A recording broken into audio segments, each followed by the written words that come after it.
இந்த வீடியோவில் நம்ம எதை பற்றி பார்க்க போகிறோம்னா ஒரு டேட்டா ஸ்ட்ரக்சர்ஸ் அல்காரிதம் எப்படி ஒரு பிகினர் லெவல்லேருந்து அட்வான்ஸ் லெவலுக்கு நல்லா தரவாக அண்டர்ஸ்டாண்ட் பண்ணிக்கலாம். இதோட ரோட் மேப் வந்து ரொம்ப சிம்பிள். இதோட ப்ரீரிக்வெஸ்ட் என்னென்னா, நீங்கள் ஏதாவது ஒரு லாங்குவேஜில் நல்லா ஸ்ட்ராங்காக இருக்கணும். அது பைத்தானாக இருக்கலாம், ஜாவா இருக்கலாம், C++ இருக்கலாம். இந்த 3 லாங்குவேஜ் தான் most of the coding problem solve பண்ண ப்ரிஃபர் பண்ணுறாங்க. இந்த லாங்குவேஜில் நீங்கள் அந்த சிண்டெக்ஸ் வந்து நல்லா தரவாக அண்டர்ஸ்டாண்ட் பண்ணிக்கணும். அவர் எப்படி ஒரு ஒயில் லூப், எப்படி ஒரு ஃபார் லூப் வந்து இம்ப்ளிமெண்ட் பண்ணலாம், அது எப்படி யூஸ் பண்ணலாம்னு தெரிஞ்சிருக்கணும்.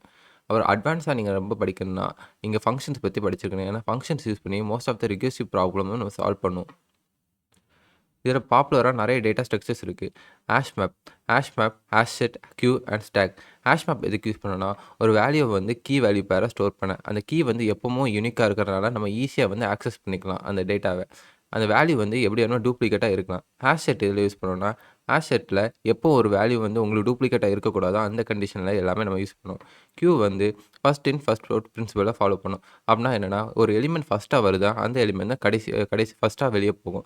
ஸ்டாக் வந்து லிஃபோ பிரின்சிபலை யூஸ் பண்ணும். எந்த எலிமெண்ட் வந்து கடைசியாக வருதோ அந்த எலிமெண்ட் தான் ஃபஸ்ட் நம்ம ஆக்சஸ் பண்ண முடியும். இதில் நிறைய அல்காரிதம் இருக்குது. பாப்புலராக அல்காரிதம் வந்து சார்ட் பண்ணணும், பைனரி சர்ச் பண்ணணும். பைனரி சர்ச்லாம் ரொம்ப ரொம்ப இம்பார்ட்டன்ட். ஏன்னா மோஸ்ட் ஆஃப் த ப்ராப்ளம் வந்து பைனரி சர்ச் யூஸ் பண்ணி தான் நம்ம சால்வ் பண்ணுவோம். லிங்க் லிஸ்ட், இந்த லிங்க் லிஸ்ட் யூஸ் பண்ணி எப்படி ஒரு எலிமெண்ட்டை அட்டாச் பண்ணி ஒரு அட்ரஸ் கொடுத்து எப்படி அட்டாச் பண்ணிக்கலாம், அந்த எலிமெண்ட்டை எப்படி ட்ராவல்ஸ் பண்ணிக்கலாம் எல்லாமே படிச்சுக்கலாம். 2 பாயிண்டர்னா ஒன்றுமே இல்லை. ஒரு 2 பாயிண்டர் எடுத்துப்போம். ஒரு பாயிண்டர் வந்து ஃப்ரண்ட்லேருந்து ஸ்டார்ட் பண்ணுற மாதிரி, இன்னொரு பாயிண்டர் வந்து பேக்லேருந்து ஸ்டார்ட் பண்ண மாதிரி. ரெண்டுமே வந்து செக் பண்ணிகிட்டே வரோம். இந்த கண்டிஷனுக்கு ஏற்ற மாதிரி செக் பண்ணிட்டு வந்துட்டே இருக்கும். அப்படி வந்துச்சுன்னா அந்த கண்டிஷன் மெட் ஆயிடுச்சுன்னா அந்த 2 பாயிண்டர் வந்து பிரேக் ஆகி அந்த அவுட்புட் கொடுக்கும். ஸ்லைடிங் விண்டோ ப்ராப்ளம் வந்து ரொம்ப சிம்பிள். இதை நம்ம ஒரு எக்ஸாம்பிள் வச்சு ஈஸியாக படிச்சுக்கலாம். இப்போ இதில் அரேயில் கொஞ்சம் எலிமெண்ட்ஸ் இருக்குது. அதில் ஒரு கீ கொடுத்துருக்காங்க. அப்போது இந்த கீ வந்து இந்த ஸ்லைடிங் விண்டோ ப்ராப்ளம்லாம் எப்படி யூஸ் பண்ணுவாங்கன்னா, ஃபஸ்ட்டு 3 எலிமெண்ட் எடுத்துப்பாங்க. இந்த 3 வரையே ஃபஸ்ட்டு எடுத்துப்பாங்க. 1, 2, 3 எடுத்துப்பாங்க. இந்த கண்டிஷனை செக் பண்ணி பார்ப்பாங்க. ஒரு சர்டன் கண்டிஷன் இருக்கும். அதுக்கப்புறம் அவங்க என்ன பண்ணுவாங்கன்னா, இதுலேருந்து ஒரு பாயிண்டர் மூவ் பண்ணி 2லேருந்து 4 வரை எடுத்துப்பாங்க. அப்புறம் அந்த கண்டிஷன் செக் பண்ணுவாங்க. அதுக்கப்புறம் ஒரு பாயிண்டர் மூவ் பண்ணி 3லேருந்து 5 வரை எடுத்துப்பாங்க.